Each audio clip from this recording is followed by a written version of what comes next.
Hi everyone, Dairy Farmer Dwight here. Just kind of telling you what's going on here at Rokeyroad Holsteins. Welcome, and we're glad you're joining us. And we're excited to have you adopting a calf for this school year, and hope it's exciting and something you guys can learn from. I'm standing out here in the pack barn, what we call the pack barn. The cows are laying down on sawdust. You can see most of the cows are laying down. There's a few up there at the bunk eating. We like it when the cows are comfortable and laying down. When they're laying down, they're producing more milk. Much more blood can flow through their udder, and therefore convert that feed that they eat and the water they drink into milk when they're laying down. So it's very important that the cows are comfortable laying down and relaxing. We milk about 125 cows here at Rokeyroad Holsteins, and are very excited and love what we do and able to produce that wholesome milk and ice cream and yogurt and cheese that you guys enjoy eating. Here's my daughter Jenna. She's feeding a baby that is just born early this morning. It's only a few hours old.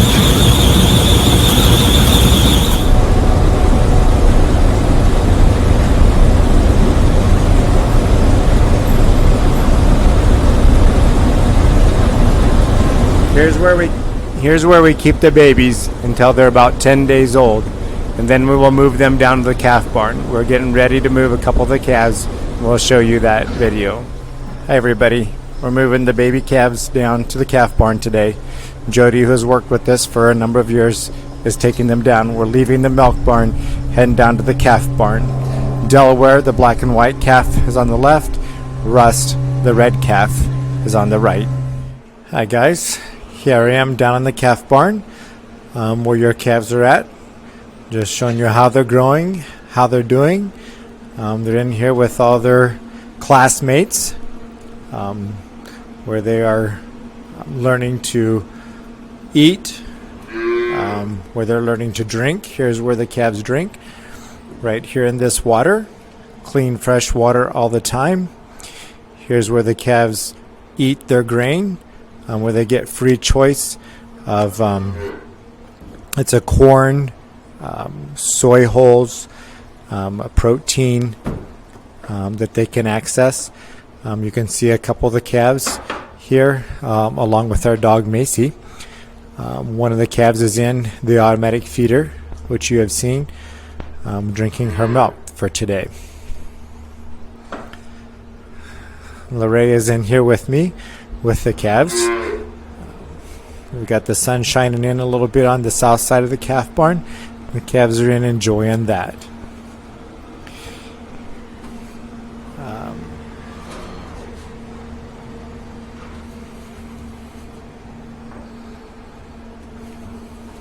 Like I said, the calves are moved down here when they're about 10 days old.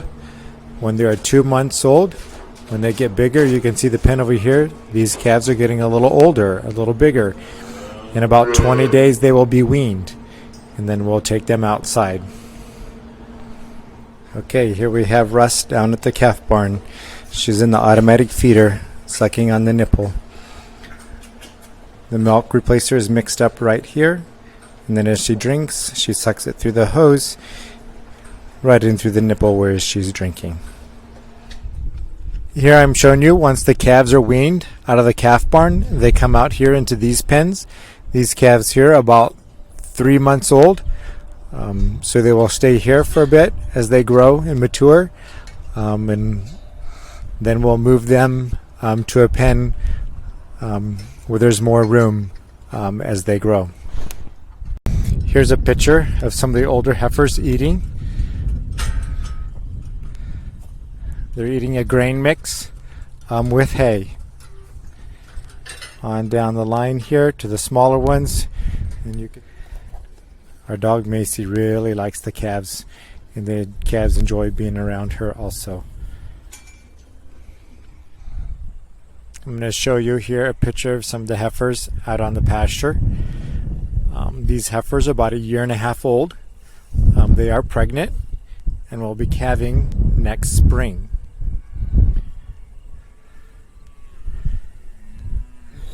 Hey, it's about 5:30 this morning. We're getting started to milk cows. We milk our cows 3 times a day. We start at 5 o'clock in the morning. We start again at 1 o'clock in the afternoon. And then we start again at 9 o'clock in the evening. It takes us just a little over 2 hours to milk the 125 cows here on our farm.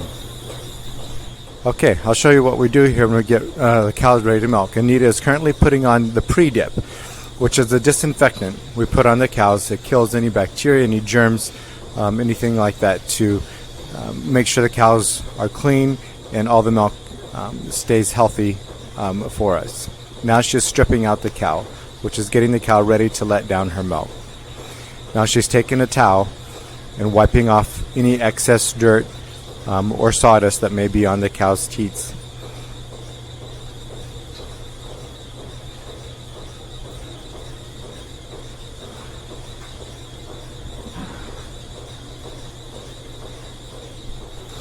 Okay, when the cow is finished milking, then we use a post-dip, which is another disinfectant. You can see the brown color on the brown color on the bottom of the teats. That stays on the cow until the next milking. Hi kids, Dairyman Dwight here. Hey, with me today I have Bill Chapman. He is our nutritionist. He comes to our farm every 2 weeks to check up on things, and I'll let Bill talk to you about what he does here. Yeah, my name is Bill, and I come out to the farm and look at the cows, look at the records, look at the feed stuff. So to put that in a nutshell, I sample the feedstuffs on the farm, and I look what's going on with the cows from a production standpoint and from a health standpoint and all that. Once I have the test back from the feedstuffs, I plug all that information into my computer and generate a diet that the cows are supposed to be eating to make the most milk and keep the cows healthy. So that's my role on the farm. Here is a water bowl where the cows drink their water. It's free choice, 100% all the time. The cows have access to fresh water. As soon as they start drinking, water automatically comes up from the bottom, and they can drink as much as they want. A cow typically drinks about 55 gallons of water. That is your bathtub full of water in one day. Here's a picture in our hay barn, the hay that we store, that we have to feed to the cows. Lots and lots of hay. The cows eat a lot of feed. They eat about 100 pounds of feed a day. So we store all this feed in here, so we always have fresh feed and hay for the cows. Okay, here we got a closer look at our silage pile. The big white you see is plastic with a bunch of tires on top to hold the plastic down. Now here you can see the silage. So in the winter time, when there's snow on the ground and there's no grass growing or no crops or hay growing out in the fields, this silage, which is preserved under the silage which is preserved under that big plastic bag, we can feed to them all winter long. That's the silage you're looking at. That's the feed the cows eat. And we store it into this big bag to keep it fresh all winter long. Hi everyone. Hey, I'm going to give you a quick video here of what we feed the cows. What you see here is alfalfa hay. This alfalfa hay is grown, we bale it and put it in these big bales, and then I take off a little bit and put it in the mixer. You can hear the tractor and mixer running right over here. It's mixing up the feed. So first I put in that alfalfa, and then I come over here, and this is what we call our grain mix. It's ground up dry corn, some corn pellets, soybean meal, which is beans ground up. It's a high protein. Okay, we add that in the mixer, and then the piles of silage that I'd showed you, we dump here in the tractor and mixer as well, and I'll show you it mixing up. You can hear the tractor running.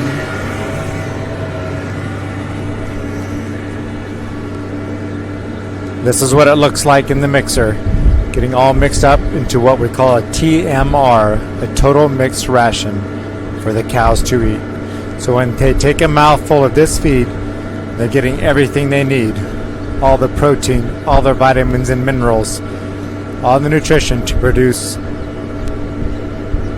milk for you to consume. Hi everyone. Hey, I've got Dr. Aaron Shaffer here with me. Aaron is our veterinarian. And I'll let Aaron kind of explain what he does here on our dairy as far as cow health and keeping the baby calves healthy also. Hi, Dwight. Thanks for the introduction. I appreciate the opportunity to be here and to share a little bit about what I do here at Dwight's farm. As the herd veterinarian, I have multiple responsibilities. The primary responsibility is to keep these animals healthy that are here through different vaccination programs, management practices that we can discuss, and then if there are sick animals from time to time, then also get involved in treating those animals to make them healthy and well again. And that can vary depending on what the disease is, the level of treatment involvement that I may have, but maybe anything from giving different shots all the way to potentially doing surgery. Veterinarians as a veterinarian, the dairy operations are very important to my livelihood, to our business. They provide the income for our business and really help us keep growing and providing a salary for our employees, and then also just for our family, providing income to care for our families. And they're a great asset to the communities in which we live, providing jobs. Just when you think about the resources that are needed for a dairy, from the feed to the veterinary services to just the transportation, milk haulers, etc. All the jobs that a dairy provides is really great for the community and really does a lot of good for it. So we take pictures of our cows and their families so we can look back in history, look back just like as you guys would take pictures of your families and see your parents and your grandparents. That's what these cows represent.